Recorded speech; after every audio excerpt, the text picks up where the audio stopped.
When you think about mathematics, one of the most fundamental questions you can ask is just, what's true? Well, today, we're going to dive into a pretty pivotal moment when a single paper completely challenged that very idea. And in doing so, it kicked off a revolution in logic. It seems like such a simple question, doesn't it? I mean, a light switch is either on or off. A statement is either right or it's wrong.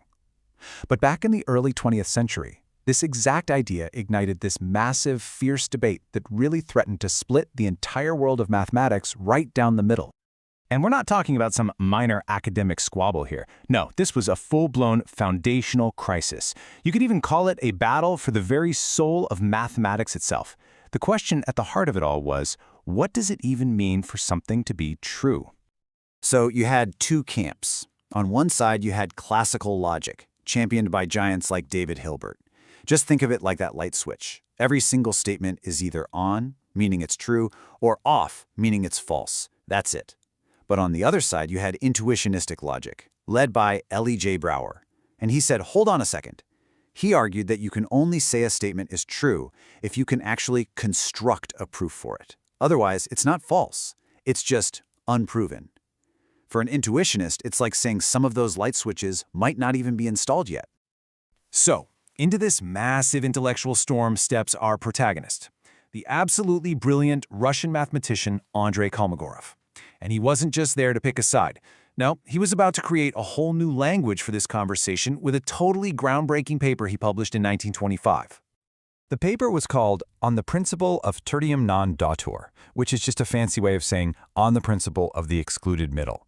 But what's really incredible here is the timing. He published this before the main arguments about Brouwer's logic had even really exploded across Europe. He wasn't just joining the debate. In a way, he was starting it. And you can really see how ahead of the curve he was when you look at the timeline. So Brouwer has the initial ideas in the early 20s, but it's Kolmogorov in 1925 who gives it that crucial formal framework. And that move, it paved the way for giants like Golovenko and, yes, the legendary Kurt Gödel to build on his foundation just a few years later. His work was the absolute critical link in this chain. So, what did he actually do? Well, Kolmogorov's genius was in translating Brouwer's more philosophical, intuitive ideas into a really rigorous formal system. Think about it like this. Brouwer described a brand new game, but it was Kolmogorov who actually wrote the official rulebook, making it solid and clear so that everyone else could play. And he had this powerful one-two punch.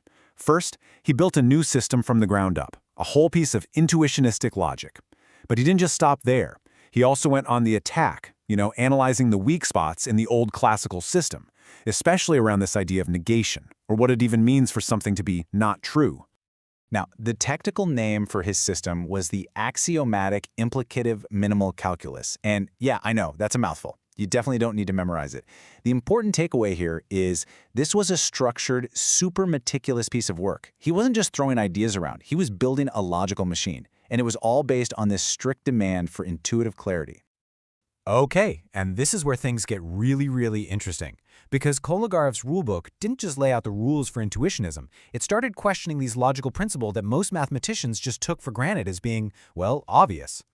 So first up was the principle of the excluded middle. The idea that every statement has to be either true or false, with no third option.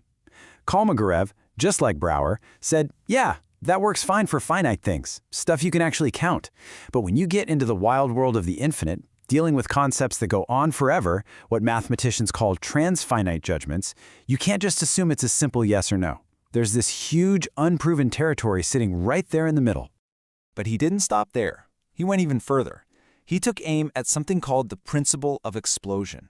This is a kind of a weird rule in classical logic. It says that if you start with a contradiction, something clearly false, like 2 + 2 = 5, you can then logically prove anything you want, including that pigs can fly.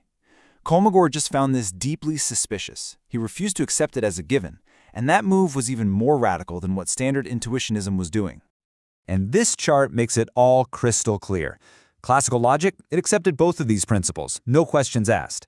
Brouwer's intuitionism rejected the first one when dealing with infinity, but it kept the second one. But look at Kolmogorov. He rejected both of them, carving out this uniquely rigorous and critical space for himself in the foundations of logic. So what's the big deal? What's the lasting impact of this one paper from way back in 1925? I mean, why are we still talking about it? Well, it's because it did way more than just settle an argument. It opened up entirely new worlds of possibility. His work essentially acted as a bulletproof vest for Brouwer's ideas, protecting them from claims that they were contradictory. He created one of the very first formal systems for this new logic, and in doing so, he anticipated these crucial results that would later be proven by legends like Gödel, and ultimately, he helped blow the doors open to a whole universe of different logical systems we use today. The historical verdict on this is really clear. Kolmogorov's paper wasn't just some historical footnote. Historians of logic have called it, and I quote, a significant stage in the development of logical thought. It was truly a revolution. And all of that leaves us with one last big thought. Kolmogorov and the Intuitionists, they challenged something that everyone thought was just obvious, the simple nature of true and false. It really makes you wonder, doesn't it? What fundamental assumptions, what obvious truths are we all relying on today that some future thinker might one day come along and completely rethink?